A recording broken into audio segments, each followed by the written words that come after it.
नमस्कार। सिद्धिरस्तु पंजीकृत संस्था द्वारा संचालित मिशन मिथिलाक्षर लिपिक ई पाठशाला में अहाँ सभक स्वागत अछि। एखन अपने सब मिथिलाक्षरक तृतीय चरण के अभ्यास कर रहल छी। संयुक्ताक्षरक अभ्यास में आई टबर के अंतर्गत ड आ ढ से बनल संयुक्ताक्षरक अभ्यास करब। तो स्क्रीन पर देख रहल छियै ड आ ढ से बनल किछु संयुक्ताक्षर जे छै से मुख्य देल गेल अछि और ठीक दहिना काज जे छै से ओहि पर आधारित किछु शब्द सब सेहो देल गेल अछि। ई किछु शब्द सब छै ओहि पर आधारित। आई जे छै से यह पर में एक एक संयुक्ताक्षर पर में विस्तार से चर्चा करब। तो सर्वप्रथम देखियो ड आ ग के संयुक्ताक्षर बहुत आसान छै। ड और ग के लेल सर्वप्रथम ड बना लियो। तो ड अपने सब मिथिलाक्षर में केना बनबै छियै, ई ड बनेलिए।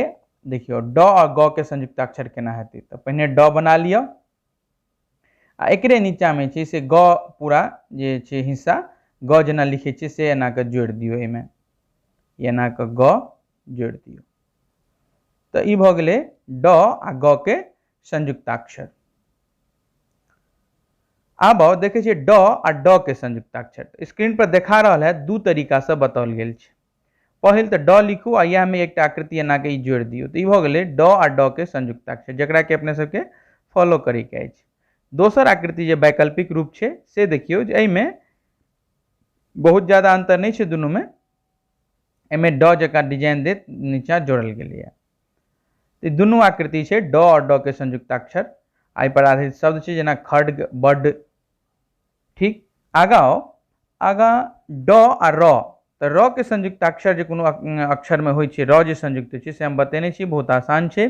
ड बना लेलौं आ एकरे नीचा में छै से एना के ई आकृति जोड़ देलिए।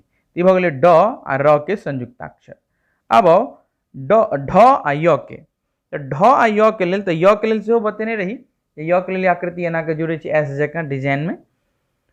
तो ई भ गेल ढ आ य के संयुक्ताक्षर। एहि पर आधारित शब्द सब जेना ड आ र के ड्रामा आ ढ आ य से धनाढ्य। तो आई जे छै से ड आ ढ से बनल संयुक्ताक्षरक अपने सब चर्चा केलौं और ओहि पर आधारित किछु शब्द सब दहिना काज जे छै तकर अभ्यास सेहो अहाँ सब करू। ड आ ड के जे छै से अहाँ सबके दूटा रूप बतायल गेल छलै। ई वाला रूप जे छै तकरा अपना सबके फॉलो करी के अछि। ई एकर वैकल्पिक रूप छै। तेना ई ड र आ ढ य के संयुक्ताक्षर। तो एक एकटा संयुक्ताक्षर के नीक से अभ्यास करू, एहि पर आधारित शब्द सबके सेहो अभ्यास करू। जय मिथिला।